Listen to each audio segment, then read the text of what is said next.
Maintenant, parlons d'un des désavantages, d'un des inconvénients du contrat intelligent. Eh bien, c'est lorsque il y a une erreur de transaction.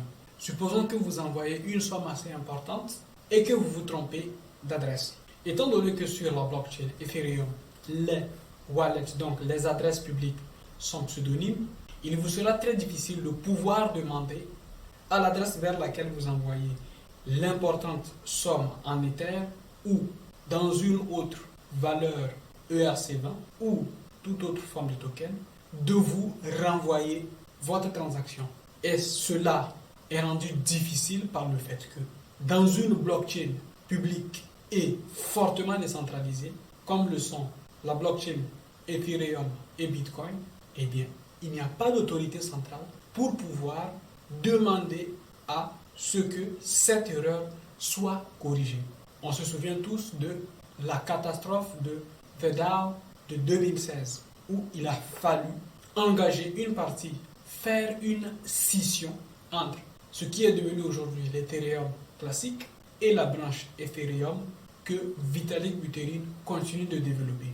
L'autre problématique à laquelle nous faisons face aujourd'hui, c'est le fait que pour le moment, il n'y a que des experts, des gens qui sont aguerris, qui peuvent comprendre le contenu d'un contrat intelligent, en faire un audit complet pour s'assurer qu'il n'y a pas d'erreur, que c'est bien que le code contenu dans ce contrat intelligent est l'exact réplique de sa description sémantique, par exemple, sur un papier blanc, sur un white paper, par exemple. Et donc, il nous faut de plus en plus que des juristes s'engagent à apprendre, à comprendre ce qu'est un contrat intelligent, à comprendre et à pouvoir lire le langage Solidity au minimum.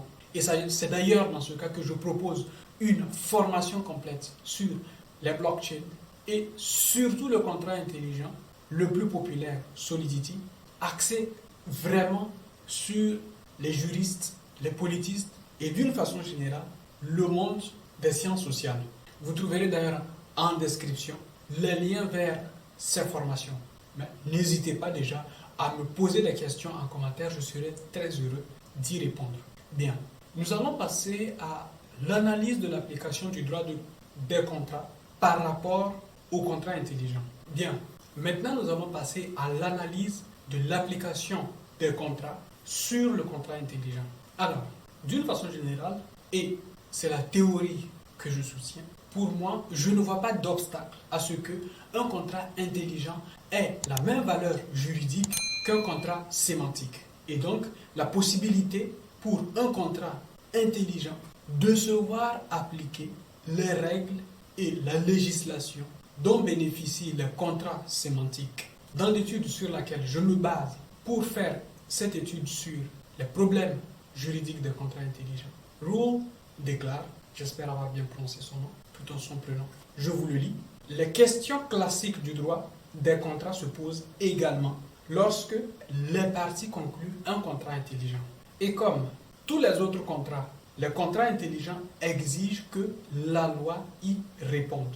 La question décisive n'est donc pas de savoir si les contrats intelligents sont soumis à la loi, prêtez très bien attention, mais plutôt à quelle loi ils sont soumis. En d'autres termes, lorsqu'un contrat intelligent est considéré dans un État comme un contrat classique, alors le droit des contrats de l'État en question doit automatiquement s'appliquer. Il ne devrait pas y avoir de discrimination liée à la forme de rédaction d'un contrat. Et il est toujours très important ici de toujours faire le parallèle des mondes.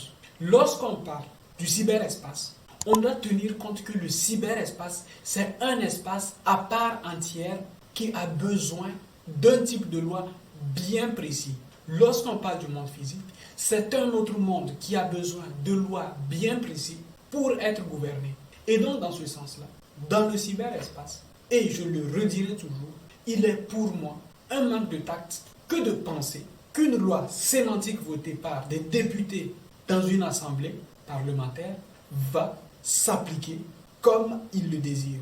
Pourquoi est-ce que je soutiens cette thèse? C'est pour la simple raison qu'il faut vraiment et réellement comprendre le sens profond du cyberespace. ce n'est pas un espace pour le moment en 3D, donc comme notre monde physique, c'est un espace en 2D qui obéit à des règles, à une structure binaire.